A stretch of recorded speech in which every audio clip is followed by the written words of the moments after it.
Yo, what's up? It's one VT and let's check to streamers aren't famous offline, so Streamers should just focus. yeah, that is kind of stupid, bro. They do not. Oh, that's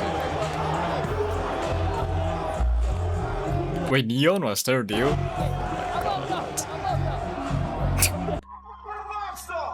This guy was being pulled off, bro. He couldn't even go to the stage.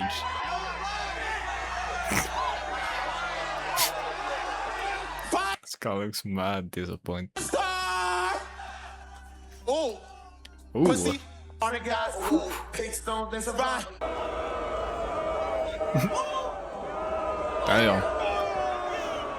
Let's start with Rakai. So Rakai got brought out as a surprise celebrity performer at Rolling Loud, and the crowd immediately let him know how they felt about that.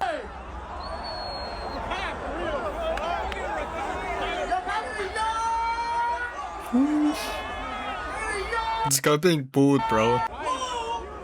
Woo. Boos loud enough that he could hear every single one clearly, to the point where he had to stop mid-performance, look out at thousands of people, and actually ask why they were booing while walking around the stage. Why? Probably because he's like, he doesn't have like a solid fan base. Anything, like everything he does is unironically being hate. Like he's hate baiting, bro. It's like next level of rage baiting, but he's hate baiting, bro. With nowhere to go. And if you hate bait, bro, what are you gonna like? You think people are gonna love you? No, they're gonna hate you. And nothing to do. He was a surprise celebrity. Nobody in that crowd bought a ticket expecting to see Rakai. Nobody Someone bought a ticket to see Rakai, bro. stood in a field in Miami for Oh my hours God. thinking, tonight, I hope the problematic Twitch streamer shows up. The crowd had no emotional connection to his name in a music Yeah, that's- context, and no frame of reference for why he cooked, would bro. even be on That is that stage. A surprise celebrity at a music festival only works if the surprise is someone the crowd already has a real relationship with. Someone True. whose name alone gets a reaction. Rakai's audience is young, online, and not at Rolling Loud. The demographic that watches him on stream Rakai's audience, bro, doesn't even have like a real audience. and the demographic that paid for a Rolling Loud ticket are I feel like 60% of his audience is literally botted, bro, like bots. almost entirely different people. That gap existed before he even walked out. Someone offered him a big check, he took it, and the crowd made him pay for that decision in real time. Speed was at the same Damn. event last year, and the crowd cheered for him because he is non-problematic and people genuinely love him, despite his music not being nearly as strong as the other artists performing there. Speed has spent years building a real-world presence that extends far beyond a stream. He Wait. tours, he travels internationally. Oh, yeah, because he actually, like, Speed actually does good music too. I don't know if, like, how good, but, like, he has been doing music, bro, and it's not that bad, honestly. Like, it has millions of views. He shows up in person all over the world. Like, it's pretty hype, bro.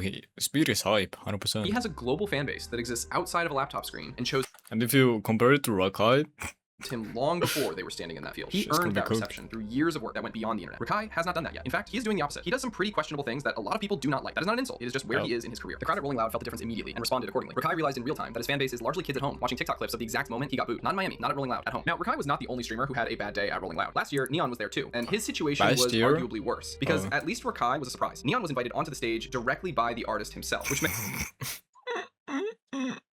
by who? and he had every reason By who, bro? to think this was going to go well. It did not. Let's go to the cart. Let's go to the carts. Is the cart that way? No, the cart. Neon. Bro, Neon was actually rage baiting too, bro. He was trying to be as hated as possible, just like Jack Doherty, but like, I feel like Rakai is way better at this, bro. Like, Rakai is like the back version of Jack Doherty right now. Cart. Yo, why am I hearing this? Hold on. Wait. 1 second. Neon, real name Rangesh, with over 397,000 followers on Kick, was invited onto the stage during Dave Blunt's set at Rolling Loud, California. He had an all-access 300,000 followers? pass for the whole event. Bro. He had been doing IRL content all weekend, conducting interviews backstage with LeAngelo Ball, NFL players Zay Flowers, and Dalvin Cook. He had even collaborated with Dave Blunt's on a prior stream where Dave played unreleased music. These two had a real relationship. Neon walked Dave. down onto that stage with what he probably thought was a legitimate reason to be there. The crowd started chanting "F Neon" before he could even do anything. Not boo, Was it being thrown bottles? a coordinated chant, a specific, directed, collective decision from thousands of people. He couldn't even go on stage, bro. Dave Blunt started laughing on stage. The timing of this made it even more pointed. N3On had recently been on a genuine public redemption arc. He had apologized publicly to multiple people he had made negative comments about, including Hasanabi. He had publicly stated that he was changing, maturing, What? and trying to grow He made an apology to Hasanabe. What as the? both a person and a creator. Rolling Loud was supposed to be part of that Bro, new who chapter, cares? showing up in real spaces, doing real content, and building something outside of just sitting behind a screen. And the crowd responded to that growth with a coordinated chant. Black Boy Max had a worse day than both of them combined. And the reason it was worse is because unlike Rakai and N3On, Max What did he do? Is genuinely trying to be a musician. This is not a streamer who hopped on stage for a check in a moment. Max has Spotify numbers. He has almost 2 million more monthly listeners than Ken Carson, which is not a small thing. He has made real collaborations with real artists. People who have actually sat down and listened to his music defend it. His album has defenders. So the argument with Max is not that he does not belong in music at all. The argument is that Rolling Loud taught him something very specific about where he currently stands in the real world versus where he stands online. And it taught him in front of thousands of people who did not come ready to be kind about. The crowd disrespected him. What did he do? They threw his own music back at him.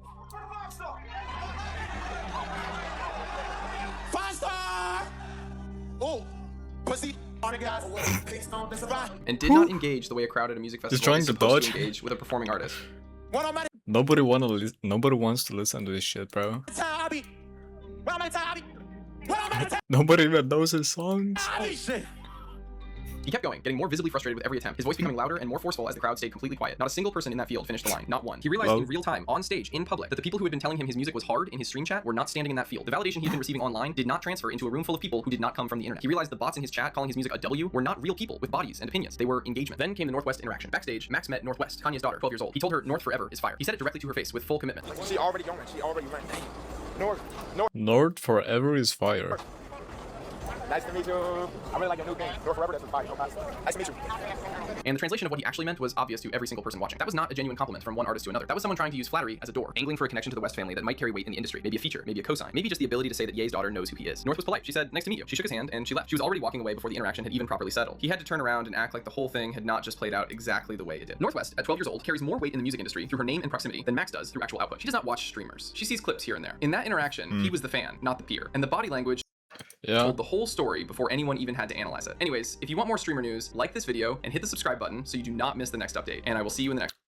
I mean, yeah, bro. If you're like a streamer, bro, and you're basically nobody, just like them, bro. Because what they do is they have potted viewers. They only have like clips, bro, and they have like no real fan base.